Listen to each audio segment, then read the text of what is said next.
હા, કેમ નથી વ્યવસ્થા? કેટલી વાર કીધું છે તમને કેવાયસી ની અહીંયા કેન્દ્ર ઉભા કરો? ભાન નથી પડતી તમને? અનાજ માટે પરમ દિવસે અહીંયા તમારા સસ્તા અનાજના દુકાનમાં છેલ્લા 2 દિવસે અનાજ આપવાનું ચાલુ કરો છો. આખો મહિનો હું ધંધા કરો છો? પુરવઠા અધિકારી કોણ છે? પુરવઠો તમે 28 તારીખે કેમ આપ્યો? આખું મહિનું શું કરતા હતા તમે? 29-30 તારીખે અમારા લોકો અહીંયા ડેડિયાપાડામાં લાઈન પર હતા 5 કિલો ચોખા માટે. આ તમારી બધી સરકારમાં વાત કરો. હા, આ કેવાયસી ના નામે બરાબર. આ રેશન કાર્ડ તમે જ આપ્યા છે, એને હું કેવાયસી કરાવીને અમે શું સાબિત કરવાના છો? અમે બધા ખેડૂત છે. 7/12 નીકળી એટલે અમે ખેડૂત.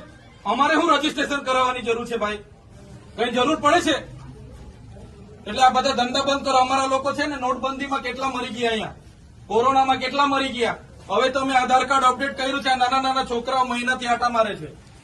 સરકારને કહો આ બધા રામાયણો, આ બધા